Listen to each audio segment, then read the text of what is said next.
మా కన్న తండ్రి, మీ పిల్లలుగా ఈ భూమి మీద మీ గుణాతిశయమును ప్రచురం చేసి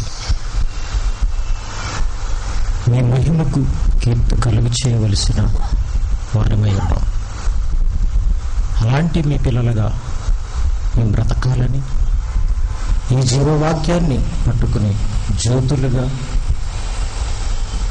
ఉగ్రజనం మధ్య మేము ప్రకాశించాలని మీరు రాయించిన మాటల్లోని కొన్ని సంగతులను మేము ఆలోచిస్తుండగా సహాయం చేయండి.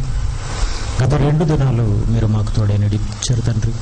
అలాగే చివరి దినమైన ఈ ముగింపు రోజు కూడా మీరు మాకు తోడై ముగింపులో మాకు అవసరమైన మాటలను అనుగ్రహించి మమ్మల్ని బలపరచమని, సహాయం చేయమని మీ ప్రియకుమారుడును మా రక్షకుడునైన యేసుక్రీస్తు ప్రభువారి శ్రేష్టమైన నామములో ఈ ప్రార్థన సమర్పించి అడిగి వేడుకుంటున్నాం తండ్రి. ఆమేన్.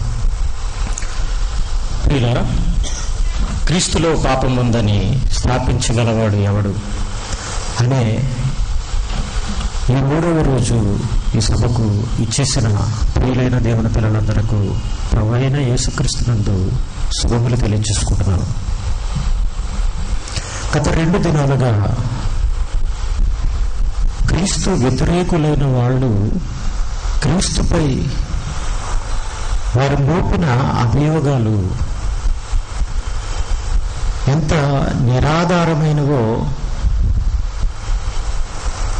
విన్నారు. మొదటి రోజు వాళ్ళు ప్రయాసపడుతున్న ప్రయాస, వాళ్ళ పన్న వాళ్ళ మత పిచ్చి అని, అది ఒక జిహాదు అని మనం చెప్పుకున్నాం. అలాగే 2వ రోజు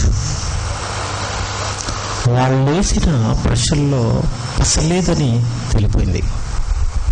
అలాగే ఈ 3వ రోజు కూడా వాళ్ళు వేసిన మరికొన్ని ప్రశ్నలను మనం ఆలోచిద్దాం. క్రీస్తు మాట్లాడిన ఆ మాట ప్రపంచానికి ఈ 6 నెల ఉన్నంతకాలం, ఈ 6 నెలపై మనుషులు ఉన్నంతకాలం అది ఒక సవాల్ లాంటిది. నాలో పాపం ఉందని మీలో ఎవడు స్థాపించదు అని ఆనాడు యేసుక్రీస్తు పలికాడు. ఆయన ఎదురు లేనివాడుగా ఆయన జీవితకాలాన్ని జీవించి ముగించుకుని, ఆయన పనిని ముగించుకుని ఆయన వెళ్ళిపోయాడు.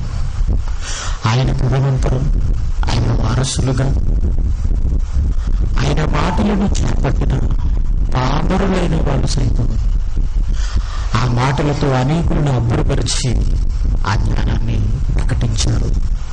ఎలా ప్రకటించారని మనం ఆలోచిస్తే 6 నెలలపై మనుషులు ఉన్నంతకాలం ఇవి స్థిరంగా, దృఢంగా ఉండేటట్టుగా బైబిల్లో ఒక మాట ఉంటుందంటే నిశ్చితంగా ఆలోచిస్తే, విన్న వారి చేత మనకు దృఢపరచబడెను అని బైబిల్లో మనకు మాట కనిపిస్తుంది.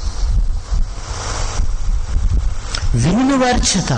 ఎవరా వినిన వారు? అపోస్తలులంటే ప్రారంభ శతాబ్దపు శిష్యులు. వారి చేత మనకు దృఢపరచబడింది. ఎంత దృఢపరచబడిందంటే అప్పటి కాలంలో విన్నవాళ్ళు ఎలాంటి వాళ్ళు మీరు ఆలోచించండి. ఆ విన్న వాక్యం ప్రకారంగా ఫ్యాన్ స్పీడ్ తగ్గించండి. విన్న వాక్యం ప్రకారంగా వాళ్ళు ప్రవర్తించారండి. అందుకని వాళ్ళు దృఢపరచగలిగారు ప్రపంచంలో. అందుకని ఇప్పటికీ మనం బైబిల్ని చదువుకోగలుగుతున్నాం. అది వాళ్ళలో ఉన్న ఆనాడు విన్న అపోస్తలులు, ప్రారంభ శతాబ్దపు శిష్యుల దృఢ సంకల్పం. కానీ ఆయన జనముల్లో ప్రకటింపబడును, నీతిమంతుడుగా, రక్షకుడుగా నిరూపింపబడును. ఎవరి ద్వారా? ప్రారంభ శతాబ్దపు శిష్యుల ద్వారా. అలా నిరూపింపబడి ఆయన మాటలను దృఢపరిచిన వాళ్ళు కాలం చేసిన తర్వాత ఈ మాటలకు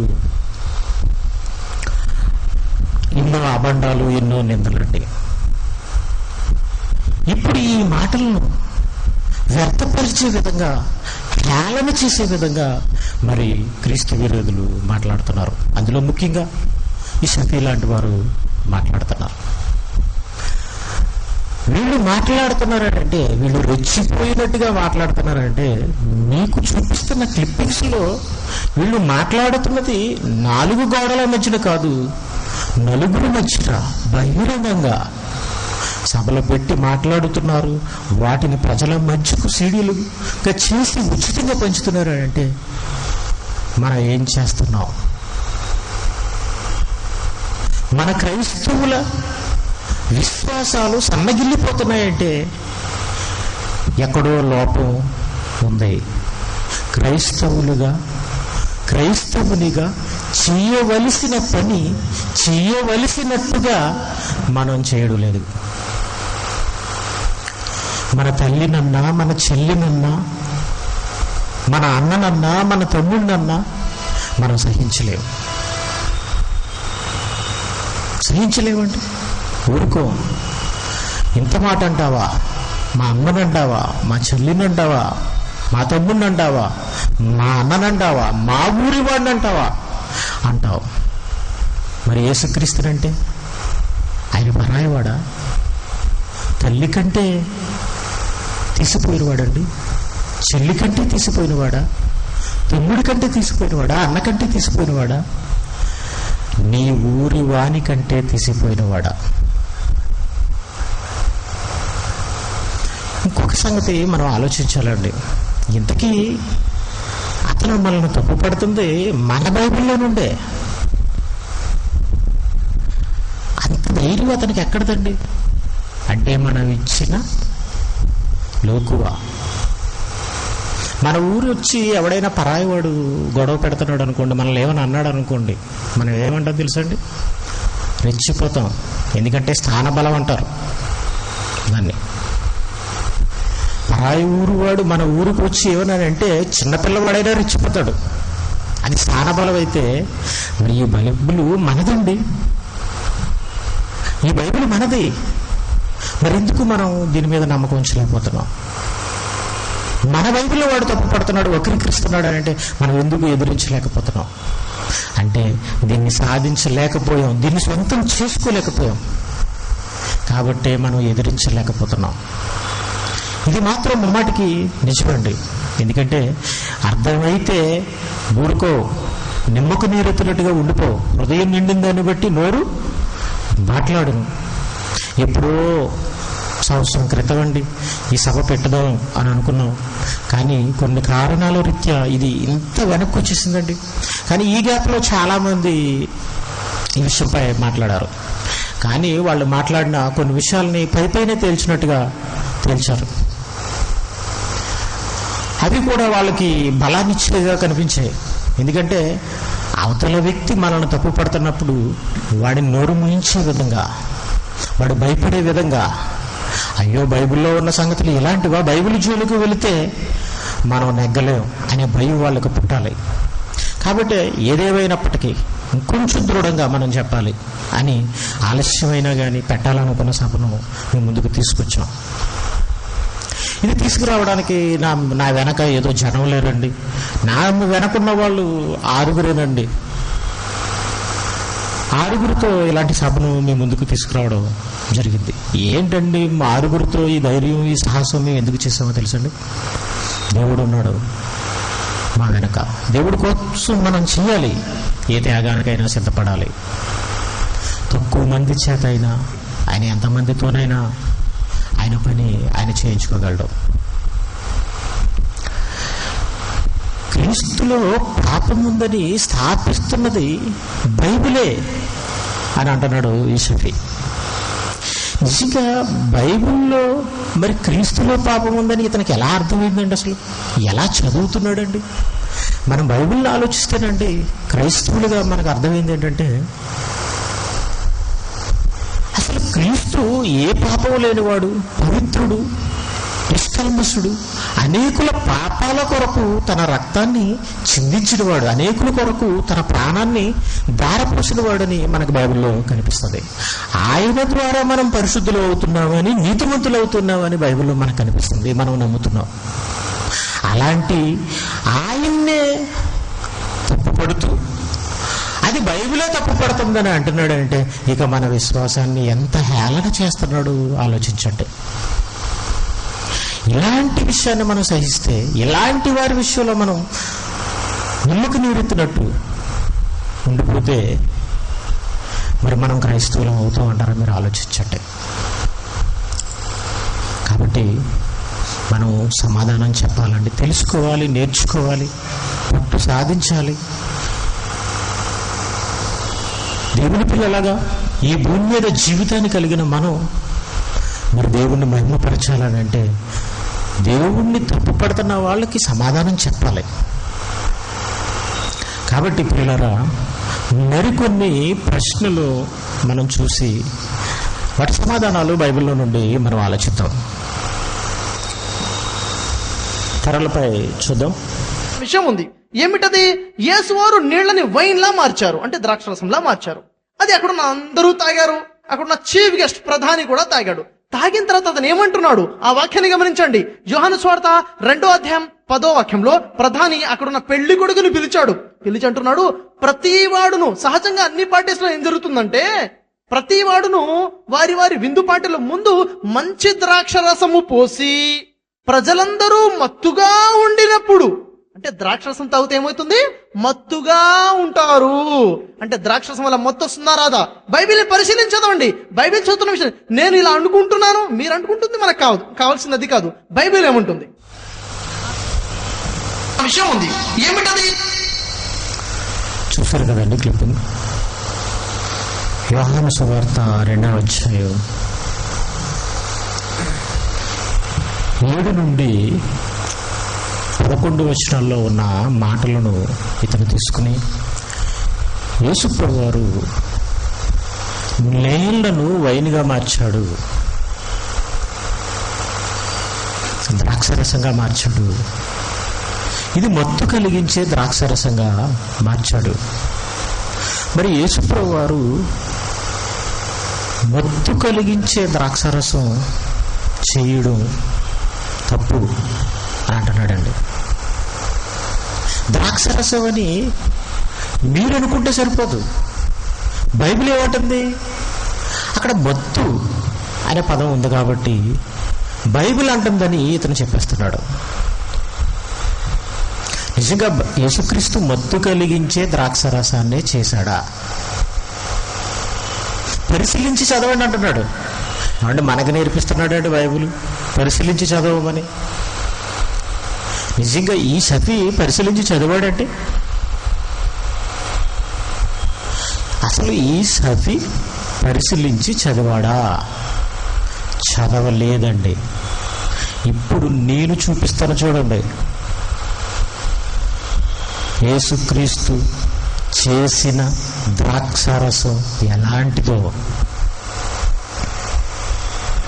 చదవండి.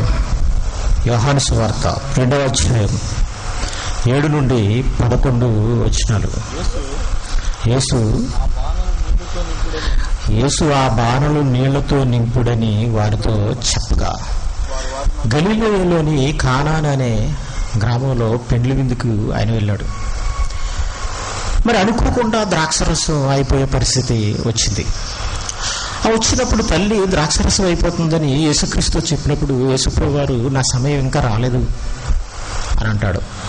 అన్నప్పుడు తల్లి పనివారితో, అక్కడున్న పనివారితో ఆయన ఏం చెప్పితే అది చెయ్యండి అని చెప్పేసి వెళ్ళిపోద్ది. అక్కడున్న పనివారితో యేసుప్రభువు వారు అక్కడున్న బాణలను నీళ్ళతో నింపమన్నాడు. నింపుడని వారితో చెప్పగా వారు వాటిని అంచుల మట్టుకు నింపిరి. అప్పుడు ఆయన వారితో, మీరిప్పుడు ముంచి ముంచి విందు ప్రధాని యొద్దకు తీసుకుని పోండని చెప్పగా. నిజానికి ఈ ప్రశ్నకు సమాధానం చెప్పవలసిన అవసరం నాకు లేదండి. ఎందుకంటే ఈ ప్రసంగంలో ఈ షఫీ మాట్లాడిన ఈ క్యాసెట్లో తర్వాత అతను మాట్లాడే వెనక్కి వెళ్ళేటప్పటికి మరొక రిఫరెన్స్ చెబుతూ అది ప్రధాన యాజకుడు అంటున్నాడు, యేసుక్రీస్తు అంటలేదు అని మీరు అనొచ్చు.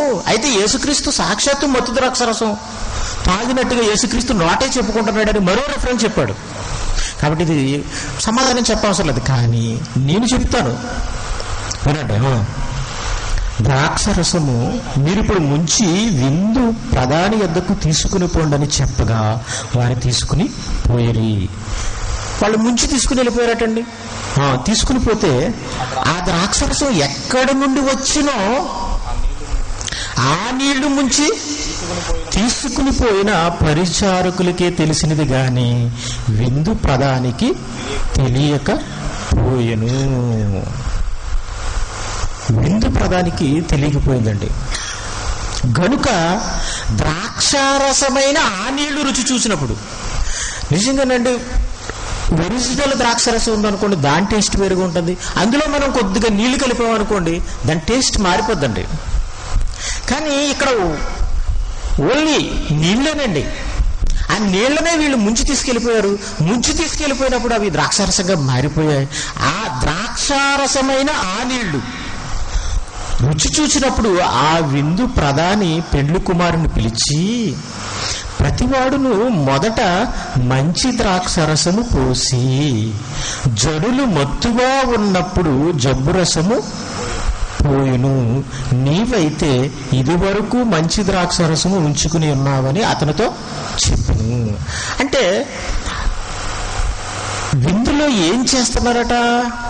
ద్రాక్షరసం పోస్తారని, మొదట మంచి ద్రాక్షరసం పోస్తారని, ఆ మంచి ద్రాక్షరసం కూడా మత్తుగా ఉంటుందని, ఆ మంచి ద్రాక్షరసం తాగిన తర్వాత వాళ్ళు మత్తుగా అయిపోయిన తర్వాత ఒకవేళ ద్రాక్షరసం సరిపోకపోతే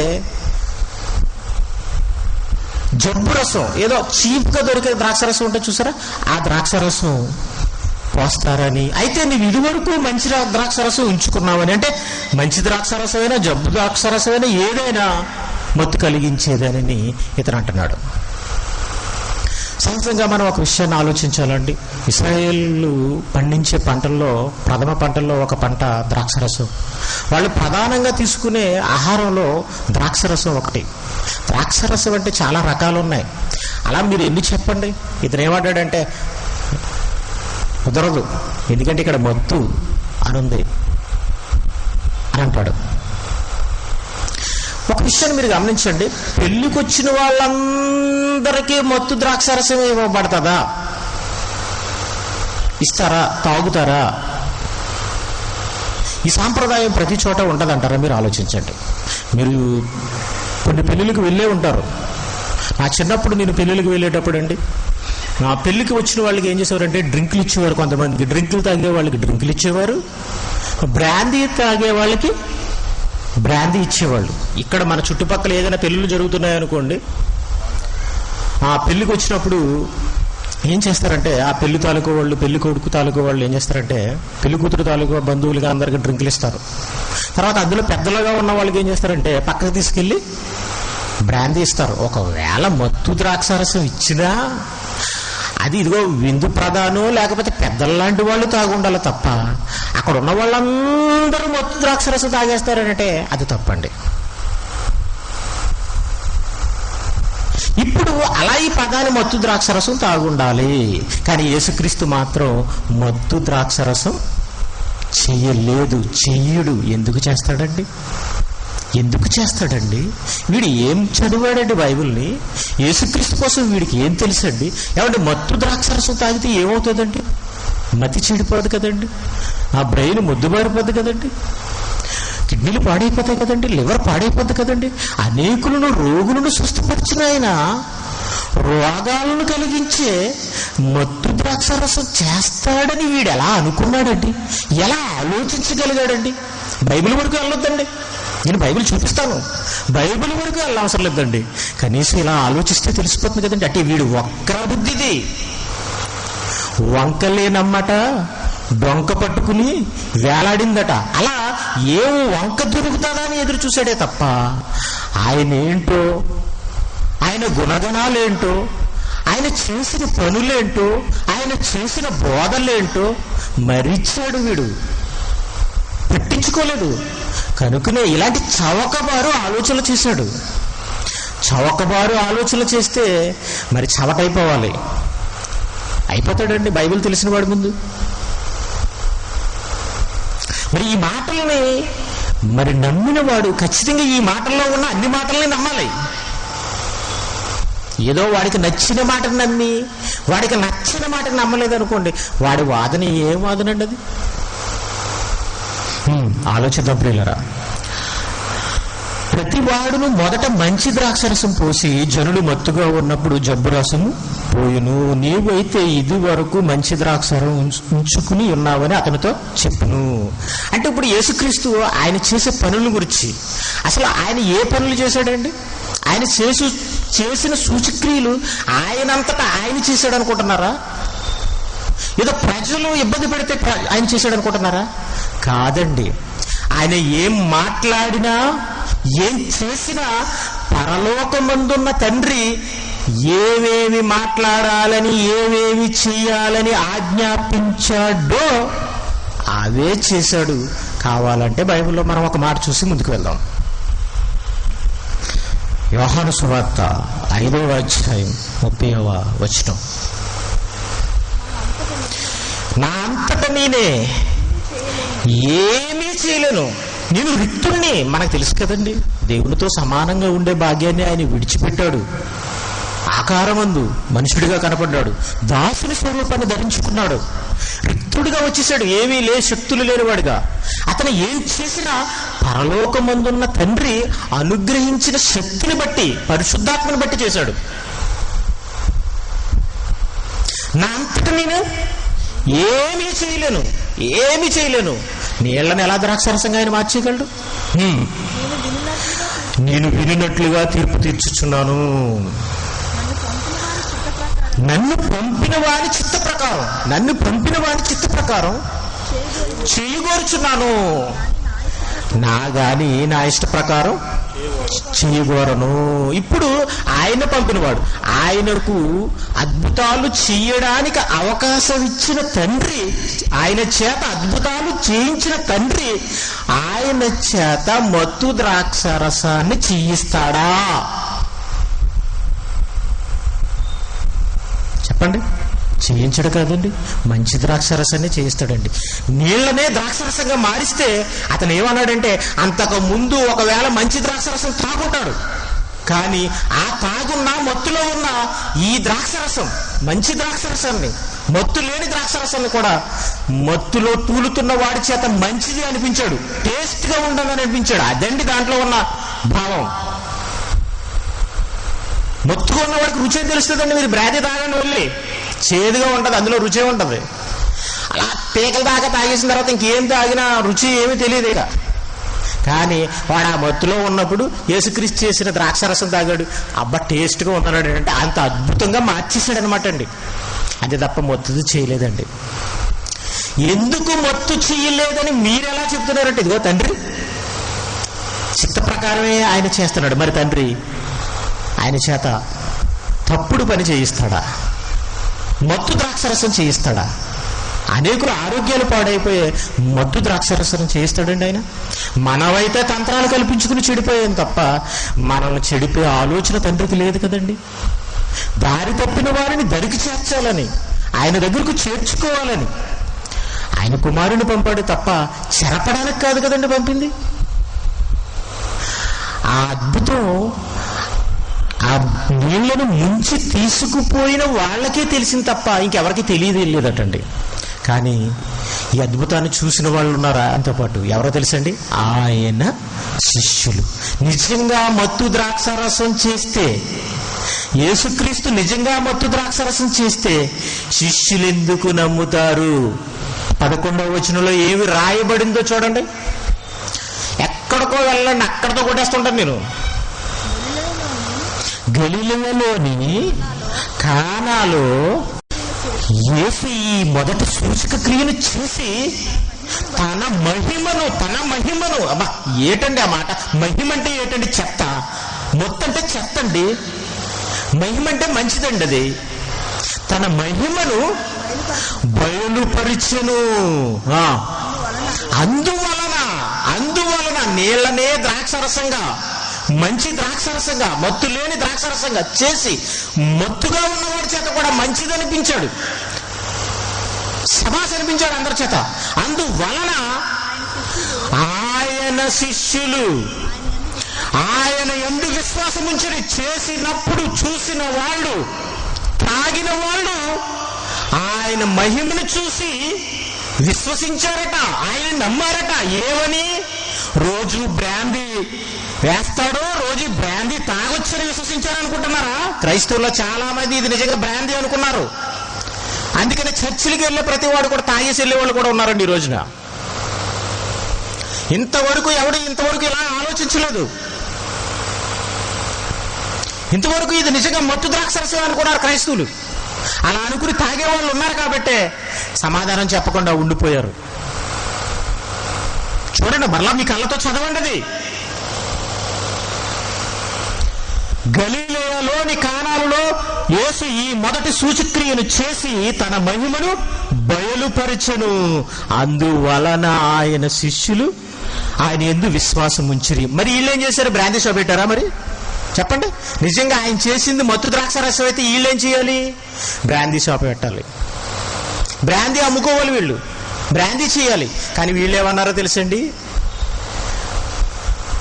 అల్లరితో కూడిన ఆటపాటలు వద్దు, మద్యం జోలికి పోవద్దు, ద్రాక్షరసం తాకండి, మత్తు కలిగించేవి, దేవుని రాజ్యానికి మీరు వారసులు కారు అని చెప్పారు. అంటే యేసు కలిగించిన ద్రాక్షరసం మత్తుదా మంచిదా?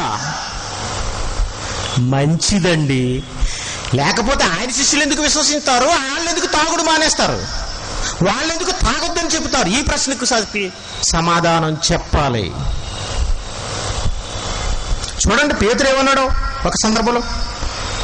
మొదటి పత్రిక 4వ అధ్యాయం 3-4 వచనాలు. మనము పోకిరి చేష్టలు, దురాశలు, మద్యపానము, అల్లరితో కూడిన ఆటపాటలు, త్రాగుబోతుల విందులు, చెయ్యదగని విగ్రహ పూజలు మొదలైన వాటి యందు నడుచుకొనుచు అన్యజనుల ఇష్టమును నెరవేర్చుచుండుటకు గతించిన కాలమే చాలును. ఎందుకు అలా మారిపోయారు అంటే వీళ్ళు గత కాలంలో కూడా ఇవి ఉన్నాయి. యేసుక్రీస్తును చూసిన తర్వాత, ఆయన మహిమను చూసిన తర్వాత, ఆయన దేవుని కుమారుడిగా వాళ్ళు నమ్మి వాళ్ళ జీవితాలు మార్చుకుని వాళ్ళ ఆస్తులను విడిచిపెట్టి ప్రాణాలను ఫలంగా పెట్టి దేవుని సువార్తను ప్రకటించారండి. వాళ్ళు చెబుతున్న మాట అండి. ఇప్పుడు వాళ్ళు విశ్వసించారట. విశ్వసించిన వాళ్ళు మాట్లాడుతున్న మాట ఏంటి?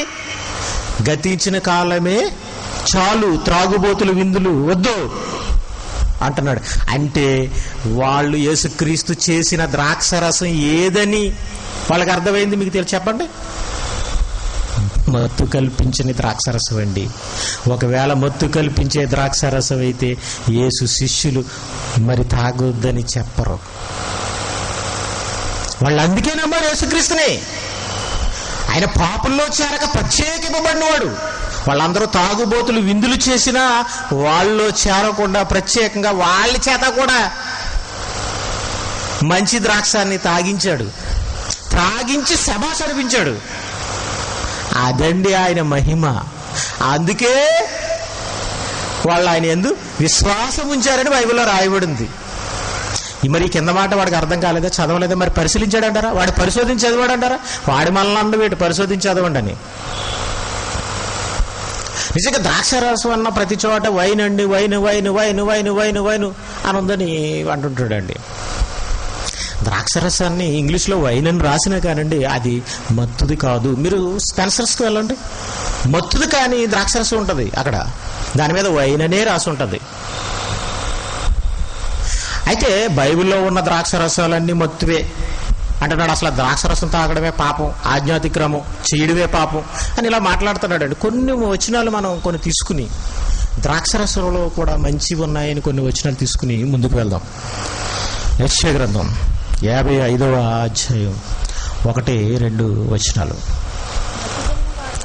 దప్పిగొల్లారా నీళ్ల యొద్దకు రండి, రోకలు లేని వార్లారా మీరు వచ్చి మీరు కొని భోజనం చేయండి. రండి, రోకలు లేకపోయినను ఏమీ ఈకే ద్రాక్షారసమును పాలను కొనిడి. దేవుడు అంటున్న మాట అండి. దేవుడు అంటున్న మాట ఏమంటున్నాడు? ద్రాక్షారసమును పాలను కొనిడి అంటే ద్రాక్షారసాన్ని పాలతో చేర్చేసాడండి. పాలు శ్రేష్టమైనవండి, మనకి బలాన్ని ఇస్తాయి. ద్రాక్షరసం కూడానండి మనకి బలాన్ని ఇస్తుంది. ఐరన్ లోపం ఉందనుకోండి, మనకు రక్తం లేదనుకోండి, ద్రాక్ష పళ్ళు తింటే ద్రాక్షరసం తాగితే మనకు రక్తం పుడుతుంది. అందుకని ఇక్కడ ద్రాక్షరసమును పాలను కొనిడి, ద్రాక్షరసాన్ని పాలతో చేర్చేశాడు. అక్కడ కంబైన్ గా మాట్లాడాడు. ఇంకా అలా మీరు ఆ ముగింపుకు వస్తే దాన్ని ఏమన్నాడంటే, ఆహారము కాని దాని కొరకు, మీరు చెడ్డదాని కొరకు మీరు ఎలా రోకలు ఇచ్చిద్దరు, ఎందుకు మీ డబ్బులు పాడు చేసుకుంటారు? సంతృష్టి కలుగు చేయని దాని కొరకు, అంటే మీకు సుఖం, మీకు సంతోషం కలుగు చేయని దాని కొరకు మీ కష్టార్జితాన్ని ఎందుకు వేయపరుచుకుందరు? నా మాట జాగ్రత్తగా ఆలకించండి, మంచి పదార్థము భుజించండి, మీ ప్రాణము సారమైన దాని యందు సుఖింపనీయుడి. మంచి పదార్థం అన్నాడు, సారమైంది అన్నాడు. అంటే ద్రాక్షరసాన్ని పాలని ఏమంటున్నాడు అంటే మంచి పదార్థం అంటున్నాడు. సో అంటే బైబిల్లో ఇంకా ద్రాక్షరసం అనే చోట వైన్ అని రాసిన ఇంగ్లీష్లో, ఇంకా అది వైన్ అంటే నీకు ఇక్కడ ఉన్న వైనే కనపడితే ఎలా? ఇక్కడ వైన్ అంటారు, కానీ కొన్ని కంట్రీస్లో ద్రాక్షరసాన్ని ఒక విధంగా తాగితే దాన్ని వాళ్ళు వైన్ అని పేరు పెట్టారు, కానీ అది మత్తుది కాదు.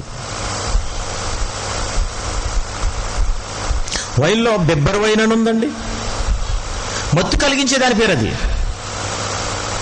కాబట్టి ప్రియమైన వాళ్ళారా, ఇలాంటి మరి సఫీ ప్రశ్నల్లో వాస్తవాలు లేవు. అతను బైబిల్ పరిశీలించలేదు, అతను బైబిల్ని నమ్మడండి. ఏదేమైనప్పటికీ బైబిల్ని అబద్ధాల పుట్టగా చిత్రీకరించాలన్నదే అతని గారడి.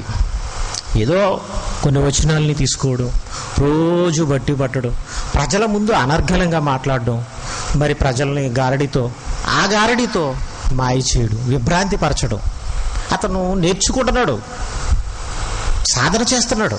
దానికి మీరు పడిపోతారు. మనం ఏంటంటే వేషానికి పడిపోతాం తప్ప సారానికి పడవండి. మనం వేషం వేసాడా ఫట్ పడిపోతాం, గౌను వేసుకున్నాడా పడిపోతాం, మైకు పట్టుకుని అటు ఇటు తిరుగుతున్నాడా పడిపోతావు, వాడు ఉద్యమం ఏదో చెప్పేస్తాడు అనుకుంటాం, ఇలా నిలబడి ఏదో చెప్తున్నాడు అంటే అబ్బా సూదులతో గుచ్చినట్టు ఉందండి. మీకు అలా ఉంటుంది, ఎందుకంటే ఇది నచ్చదు, ఎక్కదు. అసలు బైబిల్ నేర్చుకోవడం అంటే మనకి ఇష్టం ఉండదు. అయితే మరొక క్లిప్పింగ్ మనం చూద్దాం, చూసి ముందుకు వెళ్దాం. మరి అలాంటి ద్రాక్షరసమే యేసువారు తాగారనేసి లూకా సువార్త 7వ అధ్యాయం 33-34 వాక్యాలు చూసినట్లయితే యేసువారు ద్రాక్షరసం తాగారని ఎవరో అనడం లేదు, యేసువారు స్వయంగా చెప్పుకుంటున్నారు. బైబిల్ వాక్యాలు పరిశీలిస్తే యేసువారు స్వయంగా చెప్పుకున్నారు. మీరు అడిగిన ప్రశ్న మొదటి విషయం, ద్రాక్షరసం అంటే మత్తు కలిగించేది కాదు అని. కానీ బైబిల్ అంటుంది, నేను అనాల్సిన అవసరం లేదు, బైబిల్ అంటుంది మత్తు కలిగించేదని. రెండో విషయం మీరు తెలియజేస్తారు, అది అపవిత్రమైనది కాదు అన్నారు. ద్రాక్షరసము అపవిత్రమైనది కాదన్నారు. బైబిల్ని చదివితే ఒక వాక్యం కనబడుతుంది, లూకా సువార్త 1వ అధ్యాయం 15వ వాక్యంలో బాప్తిజమిచ్చు యోహాను గురించి. బాప్తిజమిచ్చు యోహాను దేవుని దృష్టికి గొప్పవాడుగా ఉండి ద్రాక్షరసమైనను మద్యపానమైనను త్రాగలేదు. ఎందుకు తాగలేదండి? అవి అపవిత్రము కాబట్టి. ద్రాక్షరసము అపవిత్రమే, మద్యపానము అపవిత్రమే.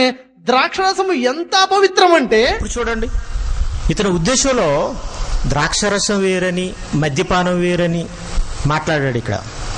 ఓకే, మరలా ఏమంటున్నాడంటే యోహాను తాగలేదు కాబట్టి, అందుకేనండి ఇతని మాటలతో నేను ఇతన్ని కొట్టేద్దును చూపించి. మీకు ఫస్ట్ రోజు అదే జరిగింది. కానీ మీరు కన్ఫ్యూజ్ అవుతారని ఇదంతా ఈ కోణాన్ని తీసుకోకుండా మనం అసలు వాస్తవం ఏంటి దాన్ని మనం ఆలోచిద్దాం అని నేను ఆలోచన కలిగి ఉన్నాను. ఇప్పుడు ద్రాక్షరసమునైనను మద్యమునైనను తాగక అన్నాడు కాబట్టి ద్రాక్షరసము అపవిత్రమైందే, మద్యము అపవిత్రమైందే అంటున్నాడు. మద్యము అపవిత్రమైంది, మరి ద్రాక్షరసం అపవిత్రమైందా? ఎందుకంటే యోహాను తాగలేదు కాబట్టి ఇక ఇది అపవిత్రమైందే అని అంటున్నాడు కదండి. లోక 1:15 చదవండి. అతను ప్రభు దృష్టికి గొప్పవాడే. గొప్పవాడు అంతే. ద్రాక్షారసం తాగలేదని, మద్యం తాగలేదని అతను ప్రభు దృష్టికి గొప్పవాడని కాదండి. ఎందుకంటే ప్రభు త్రోవను సరళం చేసే, మార్గాన్ని సరళం చేసే ప్రభు ముందట వాడని అతని గురించి ప్రవచనాలు రాయబడి ఉన్నాయి. రాబోయే ఏలి అని అతని గురించి ప్రవచనాలు రాయబడ్డాయి. కాబట్టి అతను ప్రభు దృష్టి గొప్పవాడు. కానీ అతని జీవితం ఏంటో చెప్తున్నాడు అంతే తప్ప ఇవి చెయ్యలేదు కాబట్టి అతను గొప్పవాడని కాదు. ఇది మనం ముందు ఆలోచించాలా. ద్రాక్షారసమునైనను మద్యమునైనను తాగక అంటే అతని జీవన శైలిని చెప్పాడంతే దేవుడు. మరి ఎందుకు తాగలేదు ఈయన? ఇప్పుడు యేసుప్రభు వారు ఒకవేళ అనుకుందాం ఈ మాటను బట్టి కూడా మద్యం తాగకపోయినా ద్రాక్షరసం తాగడం కూడా మరి అపవిత్రమే, యోహాను తాగలేదని ఇతను అనుకుంటాడు. కానీ అదొక స్పెషల్ కేసు అండి. అది యోహాను వ్యక్తిగతానికి సంబంధించింది అంతే. ఇకపోతే కావాలంటే మీరు బైబిల్లో దేవుడు ద్రాక్ష పళ్ళను కూడా తినొద్దన్నాడు, కొందరిని ద్రాక్ష పళ్ళు కూడా తినొద్దన్నాడు. అది వాళ్ళ వ్యక్తిగత విషయం. నాజీరు చేయబడిన వాళ్ళ విషయంలో ప్రత్యేక కేటగిరీ విషయంలో ఆ మాట అన్నాడు దేవుడు. మీరు కావాలంటే బైబిల్ చూడండి ఒకసారి. సంఖ్యాకాండం 6వ అధ్యాయం 1 నుండి 5 వచనాలు. 6వ అధ్యాయం 1 నుండి 5 వచనాలు.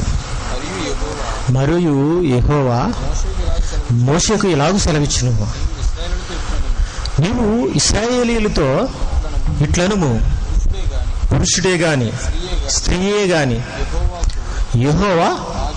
యెహోవాకు నాజీరగుటకు ఎవరైనను మొక్కుకుంటే, అదే వాళ్ళ వ్యక్తిగత విషయం. నేను త్రాగను అని నువ్వు మొక్కుకుంటే అది నీ వ్యక్తిగత విషయం. మరి యోహాను అలా అనుకున్నాడేమో, అది రాయబడలేదు మనకి. తన తాను ప్రత్యేకించుకుని ఎడల వాడు ద్రాక్షరస మద్యములు అంటే ద్రాక్షరసం ద్వారా మద్యం తయారు చేస్తారు. అందులో రకాలు ఉండొచ్చు. ద్రాక్షరస మద్యాలను మానవులను అంటే ద్రాక్షరసంతో తయారు చేసే మద్యాలను మానాలి. ద్రాక్షరసపు చిరకనైనను, ఇది చీప్ లిక్కర్ లాంటిది అనమాట అండి. ఏటమ్మా సరిగ్గా చదువు. మద్యపు చిరకనైనను. చూసారా, మళ్ళీ ద్రాక్షరసపు చిరక ఉందట, మద్యపు చిరక ఉందట. త్రాగవలదు ఏ ద్రాక్షరసమైనను. పోనీ జ్యూసా, మరొక దానితో మరొక ఫ్లేవర్తో కలిపి తాగేదా? ఇంకా ఏ ద్రాక్షరసమైనా తాక్కో. మళ్ళీ చెప్పేశాడు, పచ్చివి గాని ఎండివి గాని ద్రాక్ష పండ్లను తినవలదు. ఏమన్నా ద్రాక్ష పళ్ళు తింటే మరి తినవలదు అన్నాడు ఇక్కడ. తప్పంటారా? వాళ్ళు మొక్కుకున్నారు కాబట్టి. నాజీరు విషయంలో నువ్వు మొక్కుకుంటే ఇలా ఉండాలని దేవుడు ఒక కట్టడ పెట్టాడు. అది మరి వాళ్ళు ఎంతకాలం మొక్కుకుంటే అంతకాలమే మరలా ఆ ఫెసిలిటీ కూడా ఉందండి. అది మీకు ఎక్కడ కనపడుతుంది అంటే 6:20 చూడండి. సంఖ్యాకాండం. తరువాత యాజకుడు యెహోవా సన్నిధిని అల్లాడింపబడు అర్పణముగా వాటిని అల్లాడింపబడును. అల్లాడింపబడు బోరతోను ప్రతిష్ఠితమైన జబ్బతోను అది యాజకునికి ప్రతిష్ఠితమగును. తరువాత ఆ నాజీరు ద్రాక్షరసం తాగవచ్చు. అది కొంచెం అది స్పెషల్ అండి. అది వ్యక్తిగత విషయం, యోహాను వ్యక్తిగత విషయం. అదే తప్ప మరి యేసుక్రీస్తు ద్రాక్షరసం తాగాడు కాబట్టి మామూలు ద్రాక్షరసం తాగినా ఆయన పాపే అంటే అది తప్పండి. ఇతను ఇతను మామూలు ద్రాక్షరసం తాగడం కూడా ఆయన మద్యం తాగాడు అన్నట్టుగా మళ్ళీ కల్పించాడు. చూసారంటే ఒకప్పుడు ఇలా మాట్లాడుతున్నాడు, మరొకప్పుడు ఇలా మాట్లాడుతున్నాడు. ఏం మాట్లాడుతున్నాడు అతనికి తెలియదు. ఒక పిచ్చివాడి మాటలండి అవి. కానీ ఇవి అనేకులు కలువరపరిచేలాగా అతను మాట్లాడాడు కాబట్టి, విభ్రాంతి పరిచేలాగా, గారడీగా ఏదో బైహార్ట్ చేసి చెప్పేశాడు కాబట్టి వీటికి కొంచెం పట్టు కలిగినట్టు చేస్తుంది మీకు చాలా మందికి. చూద్దామండి ఒకసారి ఆ క్లిప్పింగ్ను కూడా చూసి మనం ముందుకు వెళ్దాం. ఆ తర్వాత మరొక విషయాన్ని మనం చూసుకున్నట్లయితే నేటి సమాజాన్ని పట్టి పీడిస్తూ ఉన్నటువంటి సమస్యల్లో అతి పెద్ద సమస్య ఏమిటంటే మద్యపానం అని చెప్పవచ్చు. ఆల్కహాలిజం, మద్యపానం అతిపెద్ద సమస్య. ఇది ఎంత పెద్ద సమస్య అంటే ఎక్కడైతే మద్యపాని ఉంటాడో అక్కడ శాంతి మాయమైపోతుందని చెప్పవచ్చు. ఏ ఇంట్లో అయితే మద్యపాని తాగుబోతూ ఉంటాడో ఆ ఇంట్లో మొత్తం గొడవలే, శాంతికి దూరం అయిపోతుంది ఆ కుటుంబము. నెమ్మది ఆ కుటుంబం నాశనం అయిపోతుంది. తాగుబోతున్నటువంటి భర్త రాత్రి ఎప్పుడొచ్చి తలుపు కొడతాడో అని భార్య వణికిపోతూ ఉంటుంది భయముతో. మద్యపాని నుండి తండ్రి ఎప్పుడు ఇంటికి వస్తాడో, ఎప్పుడు అమ్మా నాన్న తగులాడుకుంటారో అని చెప్పేసి పిల్లలు భయపడుతూ ఉంటుంటారు. ఈ పరిస్థితి ఎలా అంటే ఇంటి వారితో సమాజంలో ప్రజలు చీత్కరించబడేటువంటి వారు ఎవరైనా ఉన్నారంటే తాగుబోతూ మద్యపానులు అని చెప్పవచ్చు. ఈ తాగుబోతులో ఉన్నటువంటి కుటుంబంలో క్షణం భయంలాగా జీవితం ముందుకు కొనసాగుతుంది.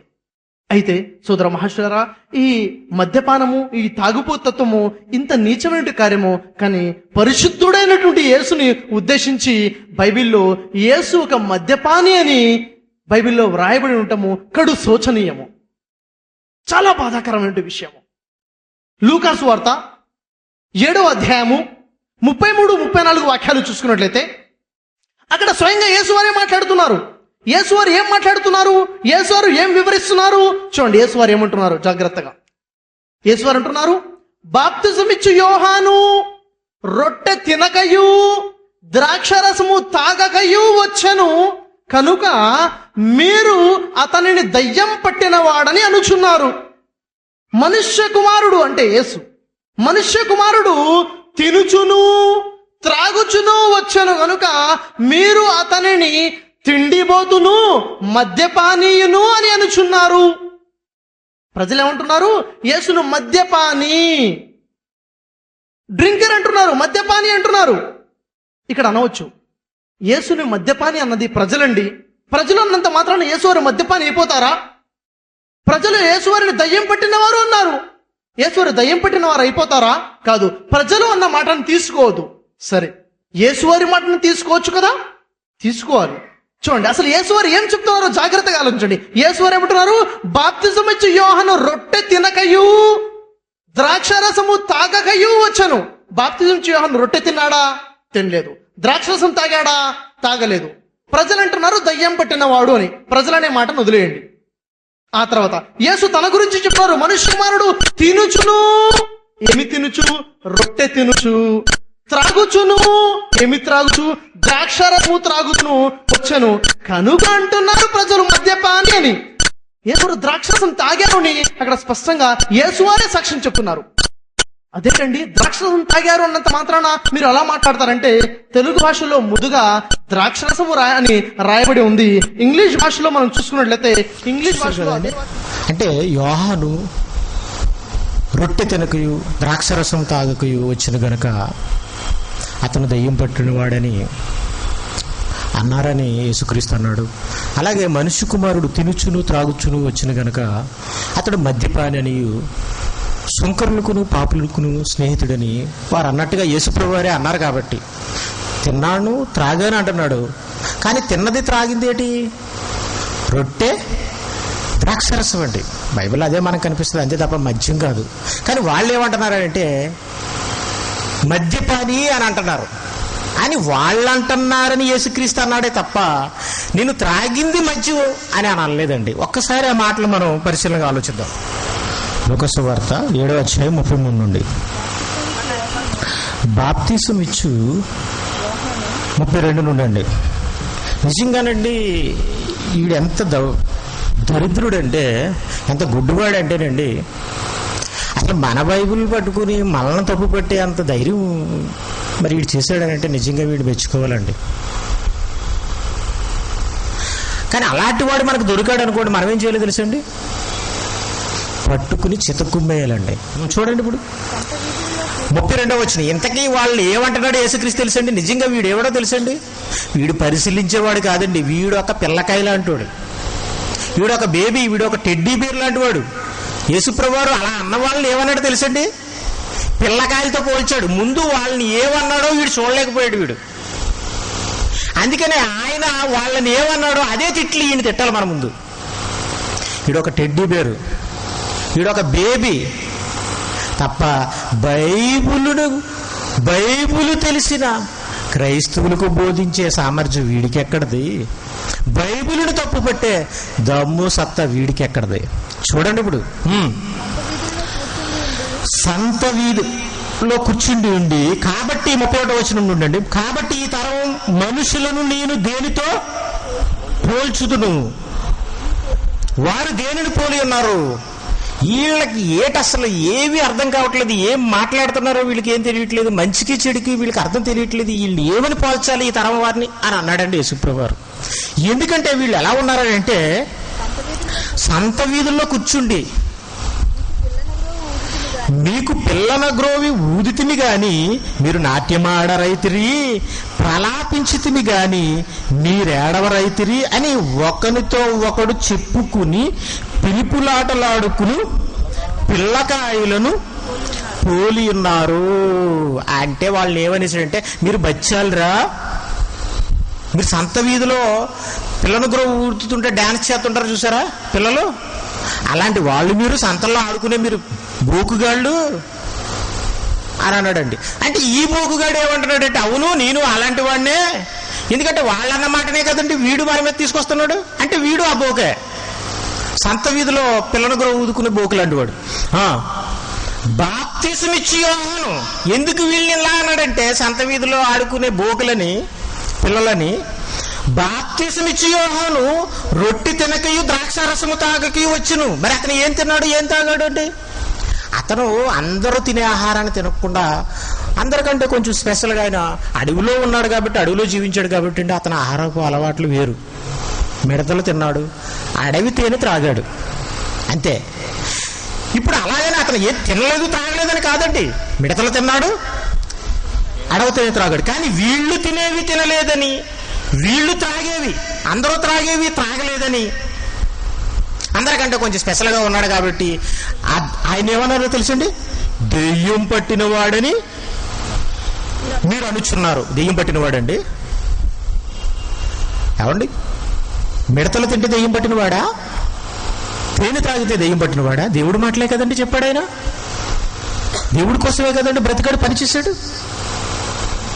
అంటే ఇలా అన్నవాళ్లే నిజంగా దెయ్యం పట్టిన వాళ్ళు. ఇప్పుడు ఈ మాటలు తీసుకుంటున్న ఈసేపు ఎవరు అనుకుంటున్నారు? దెయ్యం పట్టినవాడు సాతాను ముద్దు కొడుకు. మీకు అర్థమవుతుందండి? వీడు సాతాను ముద్దు బిడ్డ అనమాట అండి ఈ తరంలో. మనుష్య కుమారుడు తినుచును త్రాగుచును. ఏం తినుచు త్రాగుచు? మద్యపానం కాదు. ఇక్కడ ఏం చెప్పాడు? రొట్టెయు ద్రాక్షరసం అన్నాడు కదండి. అవి తినుచును అవి త్రాగుచును వచ్చును గనుక. యోహాన్లా తినకుండా నేను అందరికిలాగే అందరూ తినే సాధారణంగా తినే రొట్టె తిన్నాను, సాధారణంగా త్రాగే ద్రాక్షరసం తాగాను కనుక ఇప్పుడు మీరు నన్ను ఏమంటున్నారని అంటే తిండిపోతూ అంటున్నారు. ఆయన తిండిపోతండి, తిండిపోతా. బైబిల్లో తిండిపోతుగా కనిపించాడా? వాళ్ళంటే మాత్రం వీడికి సిగ్గులేదా? అంటే వీడొక పిల్లకాయ అనమాట అండి. ఆ వంక పట్టుకుని ఏదో బైబిల్ అనేయాలి. బైబిల్ ఆయన 3 దినాలండి అన్నపానాలు లేకుండా వాక్యం చెప్పాడే వచ్చిన వాళ్ళకి. ఆయన తిండిపోతే ఎలాగవుతాడండి? తిండి వడ్డిస్తానన్నా, తినడానికి రమ్మన్నా ఆయన శిష్యులు నా తండ్రి పని తుదిముట్టించుట నాకు ఆహారమై ఉన్నది అన్నాడు. మీకు తెలియని ఆహారం నాకు ఉంది అని అన్నాడు. అది నా తండ్రి పని తుదముట్టించడం అన్నాడు. మరి ఆయన తిండిపోతే ఎలా అవుతాడండి? అంటే వారన్నారు, పిల్లకాయలు అన్నారు. పిల్లకాయలు చూడండి, పిల్లకాయలు మెచ్యూరిటీ లేనివాడు ఏం చేస్తాడంటే ఏదో ఒక విధంగా దాన్ని పాడు చేసేస్తాడండి, ఏదో ఒక నిందేసేస్తుంటాడు. అది పట్టుకుని దాన్ని వంకరగా తిప్పేస్తుంటుంటాడు. ఇల్లేంటంటే ఆయనేమో తినలేదు, వీళ్ళకిలాగా రొట్టె తినలేదు, ద్రాక్షరసం తాగలేదని ఆయన దెయ్యం పట్టినవాడు అన్నారు. ఈయన అందరూ తినే రొట్టె తిన్నాడు, ద్రాక్షరసం తాగాడు కాబట్టి ఈయనో మజ్జిపాని అంటాడు. ఏమంటున్నాడు చూడండి, సుంకరులకును పాపులకును స్నేహితుడు అనుచున్నారని వాళ్ళు అంటున్నారు. అంటే మద్యం తాగానని ఈయన అంటలేదు, వాళ్ళు అంటున్నారని వాళ్ళ పిల్లకాయలని ముందే తిట్టేశాడు. స్నేహితుడని అనుచున్నారు. నిజంగా వాళ్ళకి స్నేహితుడండి, వాళ్ళు ప్రేమించాడే తప్ప వాళ్ళతో స్నేహం చేయలేదండి. స్నేహితుడంటే వాళ్ళతో కలిపి చేసేవాడు స్నేహితుడు అంటారు. వాళ్ళు ప్రేమించి వాళ్ళని మార్చాడు. అయినను జ్ఞానమని మీరు ఎన్ని అబండాలేసినా నా మీద ఎంత వక్రీకరించినా, అయినా జ్ఞానమని దాని సంబంధులందరిని బట్టి తీర్పు పొందును. నా పిల్లలందరిని బట్టి భవిష్యత్తులో నేనేంటో అర్థమైపోద్ది మీకు అని అన్నాడండి. తన పిల్లలందరిని బట్టి తీర్పు పొందును. ఈ రొట్టె ద్రాక్షరసం అంటేనండి మద్యం కాదండి. ఎందుకంటే మీరు మెల్కీసెదెకు రొట్టె ద్రాక్షరసం తీసుకొచ్చాడు అబ్రహాము దగ్గరికి. యేసుక్రీస్తు కూడా పస్కా పశువుని తిన్నప్పుడు తాను బలైపోతున్నానని సాదృశ్యంగా తన శరీరాన్ని, తన రక్తాన్ని జ్ఞాపకం చేసుకోవడానికి కూడా రొట్టె ద్రాక్షరసాన్ని ఇచ్చాడు. అలాగే మనం ప్రతి వారం సంఘంలో రొట్టె ద్రాక్షరసాన్ని తీసుకుంటాం. ఇదేమైనా బ్రాందీ అంటే చెప్పండి? ఈ రొట్టె ద్రాక్షరసం అంటే వాళ్ళు సహజంగా తినేవి తప్ప మత్తు కలిగించేది కాదు. అయినను జ్ఞానమని దాని సంబంధులు అందరిని బట్టి తీర్పు పొందును. మరి ఒకవేళ ఆయన సంబంధులు, ఆయన పిల్లలైన వారు ఏమన్నా తిరుగుబోతులుగా తాగారా? ఆ మాట అనేసి వదిలేశాడండి. ఎందుకండి వాళ్ళతోటి? ఆయన పెద్దవాడు, వీళ్ళేమో పిల్లకాయలు ఎన్నో అబండాలు వేస్తారు. వాళ్ళన్నిటికీ ఇంకా ఆయన చెప్పుకుంటూ ఉండాలంటారా? కాదండి. అందుకని అన్నాడు, నా పిల్లలు, నా సంబంధులందరిని బట్టి తీర్పు మీరు పొందుతారు, తెలుసుకోగలుగుతారు అని అన్నాడండి. ఆయన పిల్లలు ఎలా బ్రతికారండి? తాగుబోతులుగా తిరిగారా? తిండిపోతులుగా బ్రతికారా? ఆకలి దప్పులను అనుభవించారే, దిగంబరులుగా బ్రతికారే, వస్త్రహీనులుగా బ్రతికారే, కొరడా దెబ్బలు తిన్నారే, తిరస్కారాలు అనుభవించారే, రంపవులతో కొయ్యబడ్డారే, దిగంబరులుగా బ్రతికారండి, చంపబడ్డారండి. అలాంటి బ్రతికి అనేకులు బ్రతికించాలని, అనేకులను మోక్షానికి చేర్చాలని వాళ్ళు ప్రాణాలు పెట్టారే. పౌలైతే ఏమన్నాడో తెలుసండి? ఒకప్పుడు యెరూషలేముకి వెళ్దామని పౌలు గారు ప్రయాణం అవుతుంటారు, సిద్ధపడుతుంటారు. అప్పుడు యెరూషలేముకి వెళ్ళొద్దని అక్కడున్న సంఘం ఏమంటదంటే, ఈ నడికట్టు గల మనిషిని యెరూషలేముకి వెళ్తే ఇలా బంధిస్తారు అని ప్రవచిస్తే అప్పుడు పౌలు ఏమంటాడో తెలుసండి? ఎందుకు ఏడ్చి మీరు నా గుండె బద్దలు చేస్తారేలా? నేను ప్రభువైన అయిన యేసు నామము నిమిత్తం చావడానికైనా సిద్ధంగా ఉన్నాను అన్నాడండి. అంటే వాళ్ళు చంపలేదండి, ఎవరిని చంపేవారుగా లేరండి. వాళ్ళు యేసుక్రీస్తును ప్రకటించి ఆ యేసుక్రీస్తు ద్వారా వాళ్ళకు మోక్షాన్ని ప్రసాదించడానికి వాళ్ళు ఏం చేశారంటే తమ ప్రాణాలని ఫలంగా పెట్టారు. అసలు చంపేవాడికి ఏం తెలుస్తుందండి? చంపడమే పనిగా పెట్టుకునేవాడికి, చంపమన్నదాన్ని నమ్మిన వాడికి ఏం అర్థమవుతుందండి? ఇలాంటి మాటలు ఎలా అర్థమవుతాయండి? కాబట్టి షఫీ కూడా ఒక పిల్లకాయ లాంటి వాడు తప్ప బైబిల్ను ప్రశ్నించడానికి అతను సరిపోడు. అయితే అతను ఎలా మాట్లాడుతున్నాడో మనం చూద్దామండి. ఇదంతా అక్కస్సు తప్ప ప్రేమ కాదండి. ఇది అక్కస్సు, విషం కక్కుతున్నాడు. ఎలా కక్కుతున్నాడో చూడండి ఇప్పుడు మరలా చూద్దామండి. అయితే అతను అంటున్న కొన్ని ఆరోపణల్ని మనం ముందు చూద్దామండి. అతను ఏమంటున్నాడంటే, యేసుప్రభు వారు తన తల్లితో అసభ్యకరంగా మాట్లాడాడు అని అంటున్నాడండి. ఎక్కడ అసభ్యకరంగా మాట్లాడాడని అతను అంటున్నాడంటే, యేసుప్రభు వారి తల్లి చూడ్డానికి వచ్చినప్పుడు ఆయన ఏమన్నాడంటే, ఎవరు నా తల్లి అని అన్నాడు. నిజంగా ఒక పరిశుద్ధమైన ప్రవక్త తల్లిని పట్టుకుని ఎవరు నా తల్లి అని అంటాడా? మరి ఒక యేసుక్రీస్తుని బైబిల్ ఎలా చూపిస్తుందంటే, తల్లిని అవమానించేవాడుగా, తల్లితో అసభ్యకరంగా ప్రవర్తించేవాడుగా మరి బైబిల్ చూపిస్తుంది ఆయన నోరు పారేసుకున్నాడట. అంటే తల్లితో ఆయన అసభ్యకరంగా మాట్లాడా. ఎవరు నా తల్లి అని అన్నాడండి. ఎందుకన్నాడు, ఏ పరిస్థితుల్లో అన్నాడు ఆలోచించాలి కదండి. ఎవరు నా తల్లి అన్నందుకే ఆయన అసభ్యకరంగా మాట్లాడాడని అనుకుంటున్నావే, కానీ ఒక తల్లిని ఎవరు నా తల్లి అన్న అతను అక్కడున్న 100 మందిని తల్లులు అన్నాడు కదా. మరి అది ఎందుకు చూడట్లేదు వీళ్ళు? ఒకసారి చూడండి మార్కు సువార్త 3వ అధ్యాయం 21, 31 నుండి 35 వచనాలు. ఆయన ఇంటి వారు సంగతి విని ఆయన మతి చల్లించి ఉన్నదని చెప్పి ఆయనను పట్టుకొన బోయిరి. ఆయన ఇంటి వారు ఏం చేశారట? ఆయన ఊరి మీదకి వెళ్ళి ఇల్లు వాకలి తెలియకుండా, అలుపనేది ఎరగకుండా దేవుని సువార్తను ప్రకటించుకుంటూ వెళ్ళిపోతుంటే వీళ్ళు ఏం చేశారో తెలుసండి? ఆయన ఇంటివారు, ఆయన తల్లి, ఆయన సహోదరులు వచ్చి ఈయనకి మెంటలు వచ్చింది అని ఈయన పట్టుకుని తీసుకుని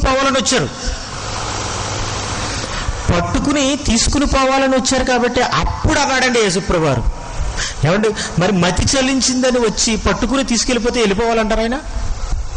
ఆయన చేస్తున్న ఏదన్నా మతి చలించిన వాడు చేసే మాటలా, పనులా? కాదండి. మతి ఉన్నవాడు ఆనాడు ఎవరో చేయకపోయినా అలాంటి పనిని అందరికి ఎదురు నిలిచి, శాస్త్రులకు పరిశీలకు ఎదురు నిలిచి ఒక్కడుగా ఒంటరిగా పోరాటాన్ని సాగించాడే, అది మతి లేనిదా చెప్పండి? అలా వచ్చారు కాబట్టి ఆ సందర్భంలో అన్నాడండి. ఏమని అన్నాడు? 31వ వచనం చూడండి. ఆయన సహోదరులను తల్లియును వచ్చి వెలుపల నిలిచి ఆయనను పిలవనంపిరి. జనులు గుంపుగా బాబు మా ఓడున్నాడు అక్కడ, ఆడికి మెంటలు వచ్చింది, వాడిని పిల్లలు అని పంపించారనమాట అండి. పంపిస్తే ఇప్పుడు మరి వెళ్ళిపోవాలంటారా? మరి యేసుప్రభు వారికి ముందే తెలుసు కదండి, ఆయన అందరి హృదయాన్ని ఎరిగినవాడు కదండి. ఆయన వాళ్ళు ఎందుకు వచ్చారో తెలుసు కదండి ఆయనకి.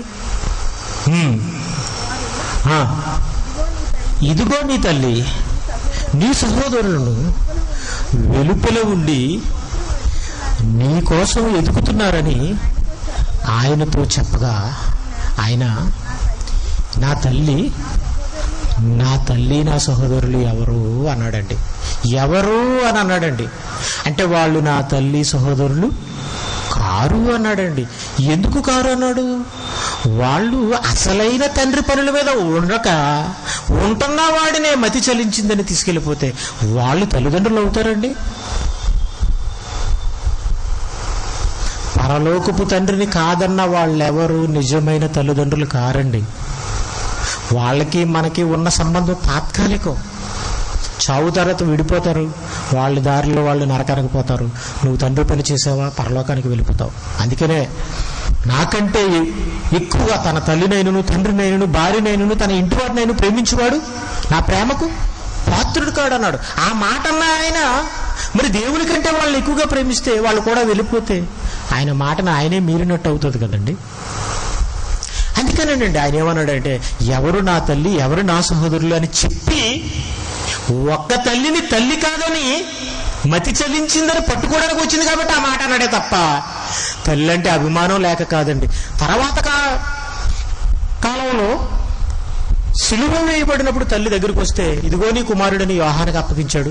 ఆవిడ ఏం చేసిందో తెలిసండి. తర్వాత యేసుప్రభు వారు సమాధి చేయబడిన తిరిగి లేచిన తర్వాత మరి వాళ్ళు కనిపించి పరలోకానికి ఆరోహణమైన తర్వాత తల్లి శిష్యులతో పాటు ఆయన ప్రభువుగా స్వీకరించి ప్రార్థన చేసినట్టుగా అపోస్తల కార్యాల్లో కనిపిస్తుంది. ఒకవేళ ఎవరన్నా తల్లని యేసుక్రీస్తు అన్నా ఆవిడికి లేని నొప్పి వీడికి ఎందుకండి అసలు? ఆవిడ చేసిన తప్పు తెలుసుకుని యేసుక్రీస్తును ప్రభువుగా నమ్మింది, ప్రార్థన చేసింది. కానండి ఇంకా మనం కిందకు చూస్తే ఏమంటున్నాడు చూడండి. పరలోకమందున్న దేవుని చిత్తము చొప్పున జరిగించువాడే నా సహోదరుడు, నా సహోదరియు. అంటే రక్త సంబంధాన్ని కాదనుకున్నాడండి, ఆత్మ బంధాన్ని కావాలని అనుకున్నాడండి. అంటే తండ్రి పనిని చేసేవాళ్లే తన సహోదరులు అన్నాడండి. నా తల్లి అనెను. చూసారా, అంటే అనేక మందిని వాళ్ళు ఏమన్నాడండి, తల్లులు అన్నాడండి. అంటే అనేక మందిని గౌరవించాడు. నిజమైన తల్లి అంటే ఎవరో, నిజమైన తల్లి ఎలా ఉండాలో అర్థం చెప్పాడండి ఆయన, కానీ అసభ్యకరంగా మాట్లాడలేదండి. సరే, ఇది ఉద్దేశపూర్వకంగా అతను బైబిల్పై వేస్తున్న ఆరోపణలే, కానీ ఇవి నిజాలు కావండి. అక్కసు అలా గక్కుతున్నాడంతే, యేసుప్రభువుని పొగుడుతున్నట్టుగా బైబిల్ ద్వారా తిడుతున్నాడండి. ఆ మాటలు చూపించిన తర్వాత మరొక మాట చూపిస్తాను. ఈ విధంగా ఇక్కడ మనకి సందేశం కనబడుతుంది. ఇది చాలా బాధాకరమైన విషయము, కడు శోచనీయ విషయం ఇది. ఆ తర్వాత మరి యేసువారి కన్న తల్లి నుండి మరియవారి గురించి చూసినట్లయితే, యేసువారు తన తల్లి పట్ల, కన్న తల్లి పట్ల ఎలా వ్యవహరించారు, తన కన్న తల్లితో ఎలా మాట్లాడారు, ఎలా ప్రవర్తించారు అనే విషయాన్ని చూసుకున్నట్లయితే, తన కన్న తల్లితో కూడా అసభ్యకరంగా మాట్లాడారు, అసభ్యకరంగా ప్రవర్తించారన్న విషయమే బైబిల్లో మనకు కనబడుతుంది. యేసు పరిశుద్ధతకు భంగం కలిగే విధంగా. చూసారా, యేసు పరిశుద్ధత గట్ట ఎవరు నా తల్లి అన్నందుకు భంగం కలుగుతుందట. అసభ్యకరంగా ప్రవర్తించారట. ఏం అసభ్యకరంగా ప్రవర్తించాడు, ఎంత పవిత్రుడో, మరి ఇతను ఎంత సంస్కారంగా ప్రవర్తిస్తాడో మీరు ఆలోచించండి. ఇలా లేనిపోని వాటిని వక్రీకరించి మాట్లాడుతున్నాడంటే వీడి సంస్కారవంతుడా, సంస్కారహీనుడా, మీరు ఆలోచించండి.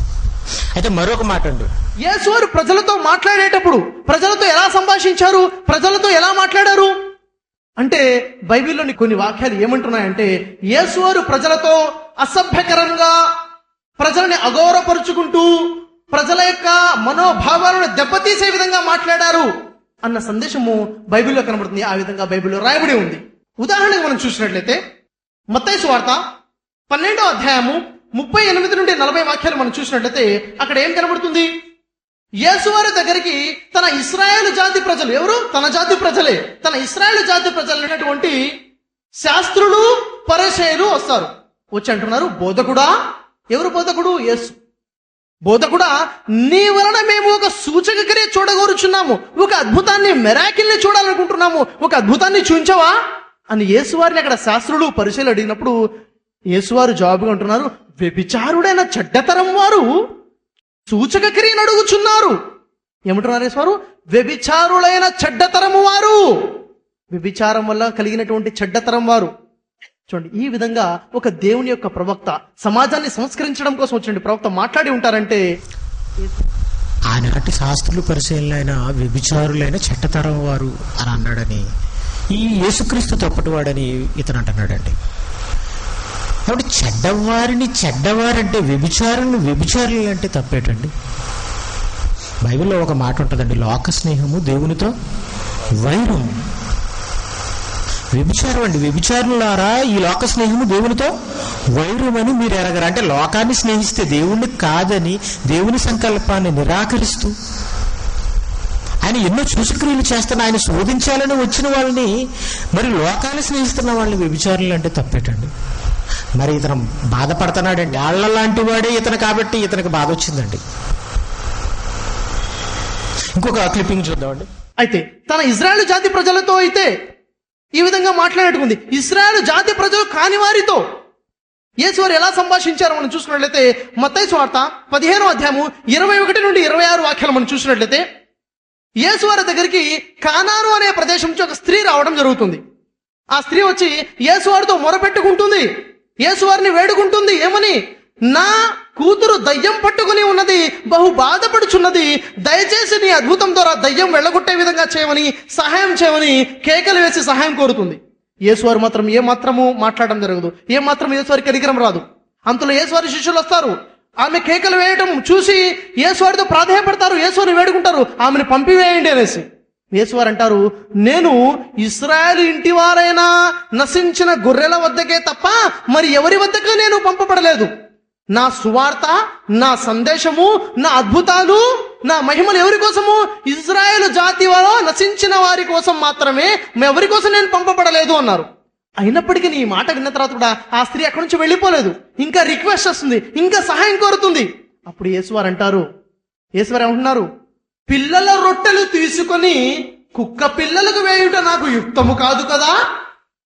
పిల్లలెవరు? ఇజ్రాయేలు ప్రజలు. రొట్టెలేమిటి? ఇజ్రాయేలు ప్రజల కోసం యేసు తీసుకొచ్చిన సువార్త. నేను తీసుకొచ్చిన సువార్త, నేను తీసుకొచ్చిన మహిమలు, అద్భుతాలు ఎవరి కోసము? ఇజ్రాయేలు పిల్లల కోసము. పిల్లల రొట్టెలు తీసుకొని కుక్క పిల్లలకు వేయుట యుక్తము కాదు కదా. మరి కుక్క పిల్లలు ఎవరు అంటే ఇజ్రాయేలు జాతి ప్రజలు కానటువంటి ప్రజలని యేసువారు కుక్క పిల్లలు అని సంభాషించారని బైబిల్ అంటుంది. ఒక ప్రవక్త ఈ విధంగా ఖచ్చితంగా మాట్లాడి ఉండారు. పరిశుద్ధుడైన యేసు ఈ విధంగా ఖచ్చితంగా మాట్లాడి ఉండారు. కానీ బైబిల్లో యేసువారు అలా మాట్లాడారు, కుక్క పిల్లలు మాట్లాడి ఉంటుంది. ఇలాంటి వాక్యాలు బైబిల్లో ఉన్నాయి కాబట్టే నేడు సమాజంలో కొంతమంది క్రైస్తవ బోధకులు ఇలాంటి వాక్యాలు చేసే యేసుప్రభు వారు మరి అన్యజనుల్ని కుక్క పిల్లలు అన్నాడు. అలా కుక్క పిల్లలు అన్నాడు యేసుప్రభు వారు అన్నాడు. ఒక ప్రవక్త ఇలాంటి మాట అండని ఏదో ఈ లేనిపోని బాధ ప్రేమ వలకబోసేస్తున్నాడు అండి. అంటే కుక్క పిల్లని అన్నాడు అంటారా నిజంగా? ఆయన ఒక ఎగ్జాంపుల్ చెప్పాడండి. కుక్క పిల్ల అన్నాడని అంటున్నాడే తప్ప కిందేమన్నాడో చూసాడంటారా? కిందేమన్నాడో చూసారా? అందుకేనేనండి వీళ్ళు ఎప్పుడైనా మిమ్మల్ని ఏదైనా అంటున్నారని అనుకోండి, మీరు ఏం చేయాలంటే బైబిల్ బాగా చదవాలి. వాడు అలా మాట్లాడేశాడు కాబట్టి ఇక అది నిజమని అనుకోకూడదు. మీరు బైబిల్ ఎవడు చెప్పినా అది నిజమని వేసుకోకూడదు. మీరు అలా ఉన్నవో లేవో ఏం చేయాలి? ప్రతి దినము పరిశీలించాలి. మనకి వినడం తప్ప పరిశీలించడం రాదు. కాబట్టి ఇలాగ ఒకడు అనర్గళంగా మాట్లాడేటప్పటికి మనకి ఎలా ఉంటుందంటే అమ్మో నిజమే అనుకుంటాం, మనం అబద్ధాన్ని కూడా నిజమే అనుకుంటాం. అతను ఎగ్జాంపుల్ చెప్పాడండి. ఆవిడ అడిగింది, ఆవిడ విశ్వాసం ఎంత ఎలాంటిదో అని పరీక్ష పెట్టడానికి ఆయన ఏమన్నాడంటే పిల్లల రొట్టె తీసుకుని కుక్క పిల్లలకు వేయటం యుక్తం కాదు కదా అని ఒక ప్రశ్న వేసాడండి. ఎగ్జాంపుల్. ఇప్పుడు పిల్లలు ఉన్నారు, వాళ్ళకి పెట్టే రొట్టెలు కుక్క పిల్లలకి వేయడం మంచిదా అని అన్నాడు. కానీ మంచిది కాదండి. ఆ మాటకు ఆయన ఆవిడేమనలేదు, వేయొచ్చు ప్రభు అనలేదు. కానీ ఆవిడేమందో తెలుసండి, చాలా బాగా సమాధానం చెప్పిందండి. ఏమనంటే నిజమే ప్రభువా, నువ్వు అన్నది రైటే, కానీ పిల్లలకి తినరు, కానీ పిల్లలు తినగా పడినవి ఉంటాయి చూసారా, అవి కుక్క పిల్లలు తింటాయి కదా ప్రభువా అంది. ఇది నిజమే. మరి అప్పుడు ఆయన ఏమన్నాడు తెలుసండి, నువ్వు ప్రభు అయినా నాకే సమాధానం చెప్తావా అని అనలేదండి. అప్పుడు ఆవిడ్ని ఎలా పొగిడాడో ఒకసారి చూడండి మీరు బైబిల్లో. అందుకు యేసు అమ్మా నీ విశ్వాసం గొప్పదే అన్నాడండి. ఆవిడ్ని కుక్క అన్నాడా అమ్మ అన్నాడా? అవండి కుక్కని ఆయన ఎగ్జాంపుల్గా చెప్పాడు. ఆవిడ విశ్వాసానికి పరీక్ష పెట్టడానికి ఎగ్జాంపుల్గా చెప్తే ఆయన అనన్న మాటను అన్నాడని చెబుతున్నాడు తప్ప అమ్మ అన్న మాటను మాత్రం దాచేశాడు. దొంగండి. అమ్మ నీ విశ్వాసము గొప్పదే, నీ నమ్మకం గొప్పదని పొగిడాడండి ఆవిడ యేసుప్రభు వారు. అమ్మ అని ఆవిడ విశ్వాసం గొప్పదని పొగిడితే ఈ మాటలను చెప్పకుండా అతనికి నచ్చిన మాటలే తీసుకుని ఏదోలా బైబిల్ తప్పుడు చెప్తుంది, యేసుక్రీస్తుని తప్పుడు వాడిగా చూపిస్తుంది. తప్పుడు వాడిగా చూపించిందా, గొప్పవాడిగా చూపించిందా? ప్రేమామయుడిగా చూపిస్తుంది బైబిల్ యేసుక్రీస్తుని. చివరగా మరొక సంగతిని తీసుకుని మనం ముగిద్దాం. 3వ అధ్యాయము 13 నుండి 16 వాక్యాలు మనం చూసుకున్నట్లయితే యేసువారు బాప్తిజము పొందినట్లుగా కూడా కనబడుతుంది. బాప్తిజం పొందడం అంటే ఏమిటి? మారు మనసు పొందడము. తన పాప క్షమాపణ కొరకు మారు మనసు పొందుటకై బాప్తిజం పొందారు. అంటే యేసువారు పాప క్షమాపణ కొరకు బాప్తిజం పొందారని కూడా బైబిల్ స్థాపిస్తుంది. యేసులో పాపం ఉందని స్థాపిస్తుంది బైబిల్. చూసారా, బాప్తిజం పొందాడు కాబట్టి బాప్తిజం ఎవరు పొందుతారు? పాపక్షమాపణ నిమిత్తం పొందుతారు. కాబట్టి యేసుక్రీస్తు పొందాడంటే పాపక్షమాపణ నిమిత్తం పొందాడని యేసుక్రీస్తుని పాపగా చూపిస్తుందని అని అంటున్నాడండి. ఆయన పాపక్షమాపణ నిమిత్తం పొందాడని బైబిల్లో ఉందండి. సో ఇన్ని అబద్ధాలు మాట్లాడి కూడా వాడు ఎలా చలామణి అయిపోతున్నాడు సమాజంలో, ఎలా చలామణి అయిపోతున్నాడు? అలా చలామణి అయిపోవడానికి మనమే అవకాశం ఇస్తున్నాం. మనం నోర్లు మూసుకున్నాం కాబట్టి వాడు మాట్లాడిన అబద్ధాలని ప్రజల గుంజుకు వాడు తీసుకువెళ్తున్నాడు, విజృంభిస్తున్నాడు, సీడీలు పంచుతున్నారండి ఫ్రీగా. ఆయన బాప్తిసం తీసుకునేటప్పుడు యోహాను ఆయన నివారించలేదండి.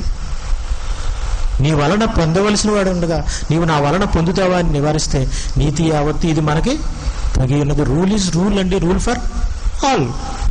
అందరూ బాప్తిసం తీసుకోవాలి అంతే.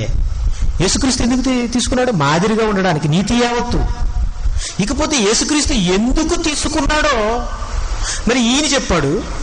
ఈయన చెప్పింది నమ్మాలా, బైబిల్ చెప్పింది నమ్మాలా? బైబిల్ అనగా బాప్తిసం ఇచ్చిన ఆయన ఏం చెప్తున్నాడో ఒకసారి వినండి మీరు.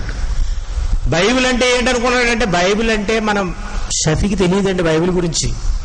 ఎవడైనా మన బైబిల్ని పట్టుకుని మన మీదకి వస్తున్నాడంటే వాడు మనకి జుట్టు ఇచ్చినట్టే. ఎందుకంటే చితక్కు తొక్కురా నన్నని. అది మనకు తెలియక మనం సరిగా ఆలోచించాం. ఎందుకంటే యెహోవాకు కొంతచ్చట మీకు వస్తుంది. ఎందుకు వస్తుందంటే ఇదిగో ఇలాంటి వాళ్ళని మీరు చితక తొక్కడానికే వస్తుంది. ఇలాంటి వాళ్ళని ఎదిరించి మీరు ఏం చేయాలంటే వాళ్ళని వెనక్కి పంపించాలి. వాళ్ళు ముందుకు సాగకూడదు, అలా మీరు వాళ్ళకి అడ్డుకట్టేయాలి. అందుకు కొంతచ్చట దేవుడు రాయించాడు యెహోవా వాక్యాన్ని. ఆ మాట తీసుకుని ఆ మాటకు వెళ్దామండి. ముందు యెషయా గ్రంథం 28వ అధ్యాయం 9 నుండి 15 వచనాలు కనుక మనం చూస్తే, వాడు ఎవరికి విద్య నేర్పును, ఎవరికి వర్తమానము తెలియచేయును, తల్లిపాలు విడిచిన వారిక చెల్లు విడిచిన దానిక, ఆజ్ఞ వెంబడి ఆజ్ఞ, సూత్రం వెంబడి సూత్రము, సూత్రం వెంబడి సూత్రము, కొంతచ్చట చెప్పుచున్నాడని వారు అనుకుందురు. కాబట్టి వాళ్ళు ఎవరికి, చంటి పిల్లలకు కూడా చెప్పడానికి సరిపోరు ఇలా అనుకున్న వాళ్ళు. అలా దేవుడు ఎందుకు రాయించాడని అంటే ఇదిగో ఇలాంటి మూర్ఖుల్ని మనం ఓడించడానికి. నిజమే, అలసిన వారికి నెమ్మది కలుగు చేయడు, ఇదే నెమ్మది, ఇదే విశ్రాంతి అని చెప్పినవాడు నత్తివారి పెదవుల చేతను అన్య భాషలతోనూ ఈ జనములతో మాట్లాడుచున్నాడు, అయినను వారు విననల్ల రైరీ. కావున ఎవరితో మాట్లాడించిన వాళ్ళు వినరండి. కావున వారు వెళ్ళి వెనకకు మొగ్గి విరుగుబడి చిక్కుబడి పట్టబడినట్లు. చూసారా, కావున వాళ్ళు ఏంటంటే వాళ్ళు అర్థం చేసుకోకుండా ఉండడానికి దేవుడు ఇలా రాయించాడు. కొంతచ్చట రాయించాడు కదండి. వీళ్ళు విరోధులు కాబట్టి అపార్థం చేయడానికి ప్రయత్నిస్తారు కదా. కాబట్టి వాళ్ళు వస్తారు, ముందుకు వస్తారు, వెళ్ళి వెనకకు మొగ్గి విరుగుబడి చిక్కుబడి పట్టబడినట్లు. చిక్కుబడి అంటే మన దగ్గర ఇప్పుడు బాప్తిసం యేసుక్రీస్తు పాపం కోసం తీసుకున్నాడని, మారు మనసు కోసం తీసుకున్నాడని అన్నాడంటే ఇప్పుడు ఏం చేశాడు, మన ముందుకు వచ్చేం చేశాడు, చిక్కుపడిపోయాడు. అలా చిక్కబడడానికే ఇలా రాయించాడు, ఇలాంటి వాళ్ళు చిక్కబడడానికి. కాబట్టి అంటే బైబిల్ చదువుతున్న మనం ఒక విషయాన్ని గమనించాలి. బైబిల్ మనకు అర్థం కావాలంటే బైబిల్కి బైబిలే సమాధానం. అతను యేసుక్రీస్తు పాపాల కోసం బాప్తిసం తీసుకున్నాడని, మారు మనసు కోసం తీసుకున్నాడని ఆయన అన్నాడు. మరి సహజంగా మనం ఆలోచిస్తే బాప్తిసం అంటే అదే కదా అని మనం అనుకుంటాం. బాప్తిసంలో ఇంకా చాలా రకాలు ఉన్నాయండి, అవన్నీ ఇప్పుడు చెప్పడం వీలుపడదు. కానీ యేసుక్రీస్తు తీసుకున్న బాప్తిసం దేనికోసమో ఇప్పుడు యోహాను గారు చెప్తున్నారు, వినండి మీరు. యోహాను సువార్త 1వ అధ్యాయం 31వ వచనం. అసలు యోహాను బాప్తీసాలు స్టార్ట్ చేయడం ఎందుకో చెప్పేస్తున్నాడు ఇక్కడ. అతను యేసుక్రీస్తుకి ఎందుకు ఇచ్చాడో, అసలు బాప్తీసం ఎందుకు స్టార్ట్ అయిందో యోహాను గారి చేత ఇక్కడ వ్రాయబడింది. చూడండి,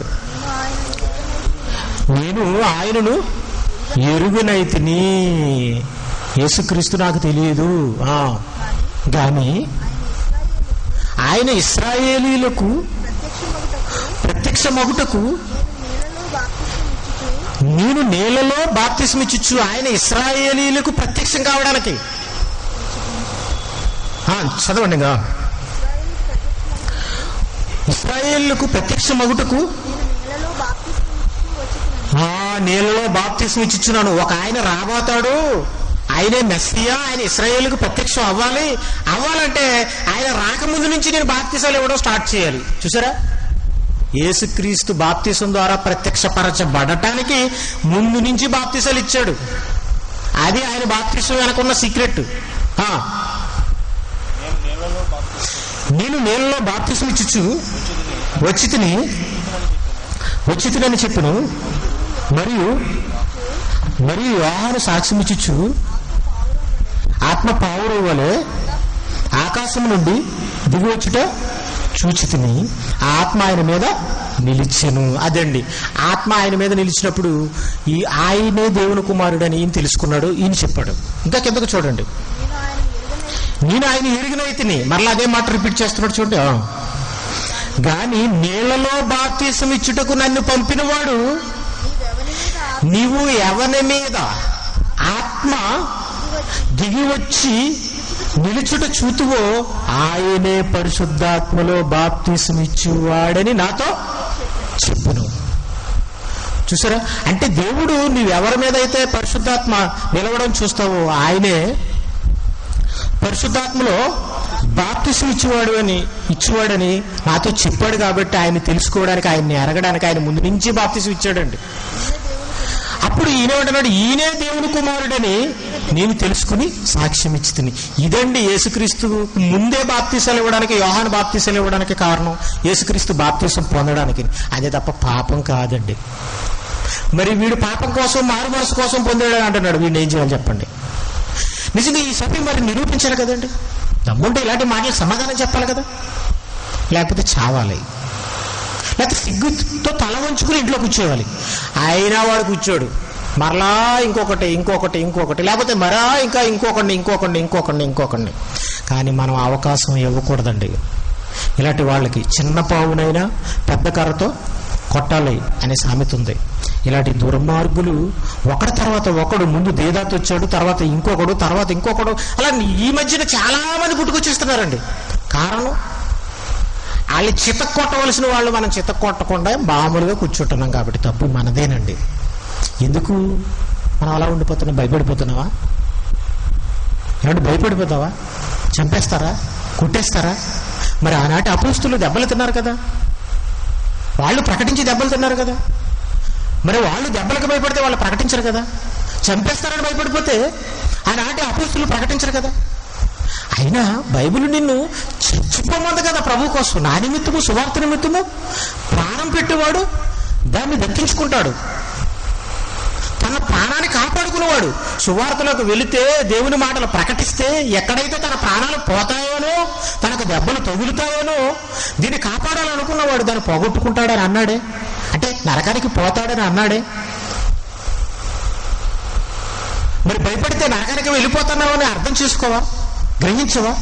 భయపడిపోతే ఉండిపోతే కాపాడుకుని ఉండిపోగలవా? నువ్వు చచ్చిపోవా? ఎవడి చనిపోయే ఈ ప్రాణాన్ని దేవుడి కోసం ధైర్యంగా పెట్టిన యేసుక్రీస్తు లాంటి వాడిని మనం ఆదర్శంగా తీసుకుని, ఆయన శిష్యులను ఆదర్శంగా తీసుకుని చనిపోక చావుకు ఎదురు నిలిచి దేవుని మాటలు ప్రకటించకుండా ఇలా భయపడిపోతూ ఇలా 4 గోళ్ల మధ్యలో ఉండిపోతున్నామంటే ఎక్కడో తప్పు జరుగుతుంది. మనం మోసపోతున్నాం, ఈ లోకాన్ని ప్రేమిస్తున్నాం, దేవుణ్ణి ప్రేమించట్లేదు అని మీరు గ్రహించండి. ఇకనైనా కళ్ళు తెరవండి. ఎలాగో పోయే మనం ఈ ప్రాణాన్ని దేవుని పనిలో పెట్టి పరలోకాన్ని సాధిద్దాం, పరలోకానికి చేరుకుందాం. చివరగా ముగింపుగా ఒక పాటను చూసి ముగింపు ప్రార్థన చేసుకుని సెలవు తీసుకుందాం.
తప్పదులే మరణం ప్రతి మనిషికి,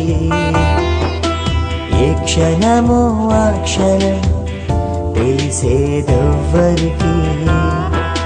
తప్పదులే మరణం ప్రతి మనిషికి, ఏ క్షణమో ఆ క్షణం తెలిసేదెవ్వరికి. ఇంతలోనే కనబడి అంతలోనే మాయమై ఆవిరి వంటిది కాదని జీవితం.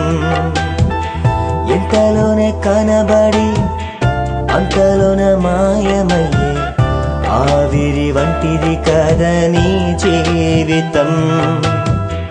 అయినా ఆగదు ఈ మనిషి ఆరాటం, అయినా ఆగదు ఈ మనిషి ఆరాటం.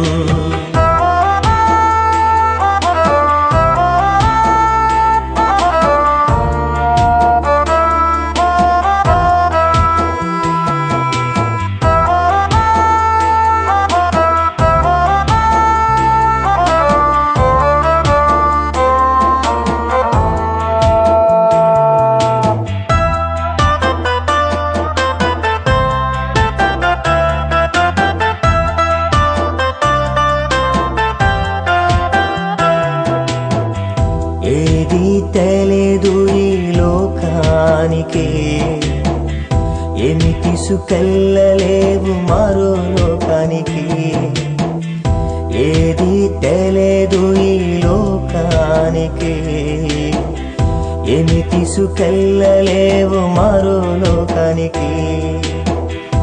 ఎడారిలో ఎండమావిలా సాగుతుంది ఈ గమనం, ఎక్కడికో తెలిసేదెవ్వరికో, ఎక్కడికో తెలిసేదెవ్వరికో.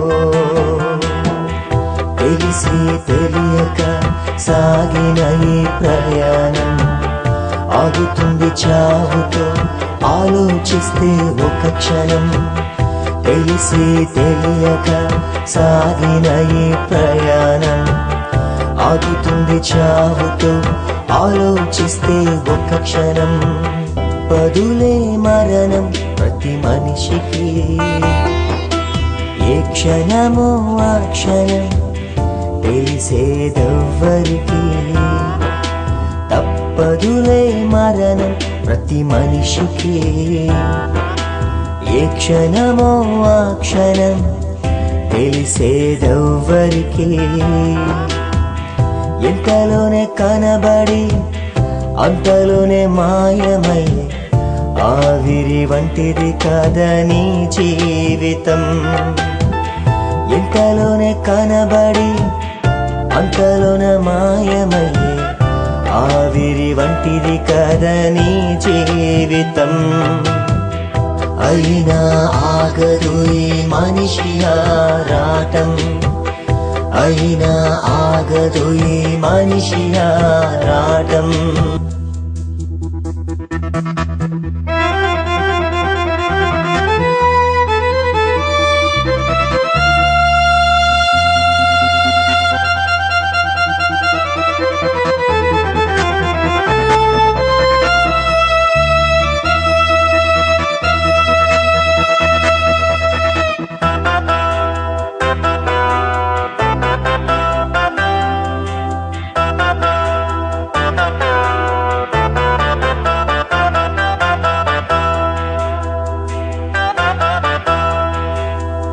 మనిషిగా పుట్టి పరలోకం చేరుమా, మనిషిగా పుట్టి రాక్షసునిగా మారకుమా. మనిషిగా పుట్టి పరలోకం చేరుమా. మనిషిగా పుట్టి రాక్షసునిగా మారకుమా. మార్గం సత్యం జీవమన్న యేసు తెలుసుకోనే దీపం ఆరకముందే. తెలుసుకోనే దీపం ఆరకముందే.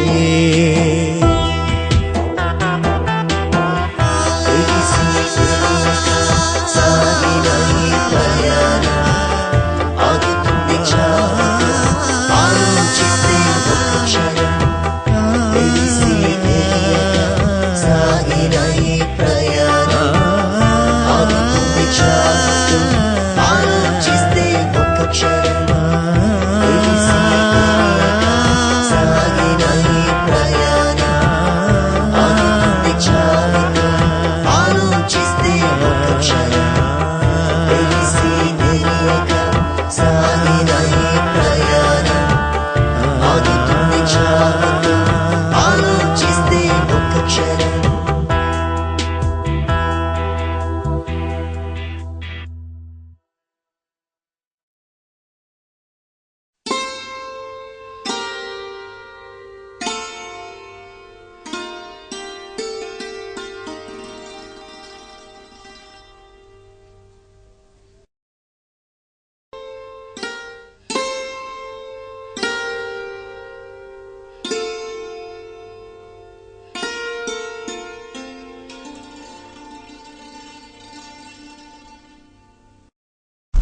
మరణించక తప్పదు. కాబట్టి మన జీవితంలో ఎన్నో దినాలు మన ఇష్టాన్ని నెరవేర్చుకోవడానికి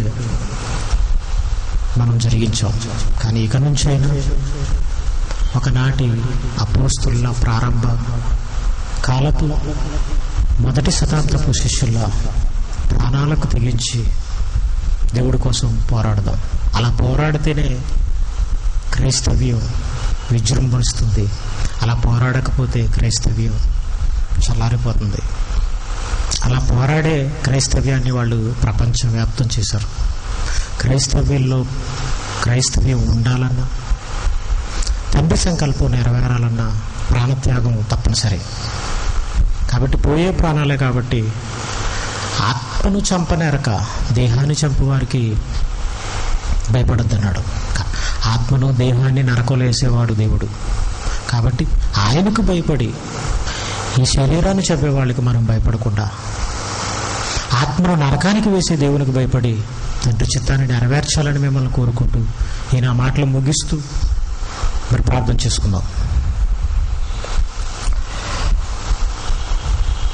పరలోకమందున్న మా కన్న తండ్రి నాయన, మీ కుమారుని మీద వచ్చిన నిందలకు సమాధానం చెప్పాలని మీరెంతో కాలంగా నిరీక్షించగా ఇప్పటికీ మీరు దాన్ని సఫలం చేశారు. అలాగే ఈ 3 దినాలు పనిలో పాలు పంచుకున్న మీ పిల్లలను జ్ఞాపకం చేసుకోండి. మీ నామాన్ని బట్టి చూపిన ప్రేమకు తగిన ప్రతిఫలాన్ని మీరు ఇస్తారని మీరు నమ్ముతున్నారు తండ్రి. అలాగే కూడి వచ్చిన మీ పిల్లలను జ్ఞాపకం చేసుకోండి తండ్రి. విన్న మాటలను విని మరిచిపోయేవారుగా కాకుండా మీ మాటలకు ఎలా ప్రవర్తిస్తే వాళ్ళ జీవితంలో న్యాయం చేకూర్చినట్టు అవుతుందో అలా ప్రవర్తించే భాగ్యాన్ని మీ పిల్లలకు అనుగ్రహించండి. కొదువైన జ్ఞానాన్ని మీ పిల్లలకు ప్రసాదించండి. అపవాదు గుండెల్లో నిద్రపోయే యోధులుగా మీ పిల్లల్ని మలచండి. ఇలా భవిష్యత్తులో ఎవరు ఎన్ని కారుకూతలు కూసినా వాళ్ళు నోళ్ళు ముయించి బైబిల్ ద్వారా నాయన మిమ్మల్ని మహిమపరచగలిగే భాగ్యాన్ని మాకు ప్రసాదించమని, నడిపించమని, కుడి వచ్చిన మీ పిల్లలు వాళ్ళ గృహాలకు తిరిగి ప్రయోగమవుతుండగా క్షేమంగా చేర్చమని మీ ప్రియకుమారుడును మా రక్షకుడునైన యేసుక్రీస్తు ప్రభువుని శ్రేష్టమైన నామములో ఈ ప్రార్థన సమర్పించి అడిగి వేడుకుంటున్నాం తండ్రి. ఆమేన్. మీ తండ్రి దేవుని ప్రేమ, యేసుక్రీస్తు ప్రభువు యొక్క కృప, పరిశుద్ధాత్మ నీన సహవాసం కుడి వచ్చిన మనందరికీ సదాకాలంతోడే నడిపించును గాక. ఆమేన్. ఆమేన్. అందరికీ ధన్యవాదాలు. సెలవు.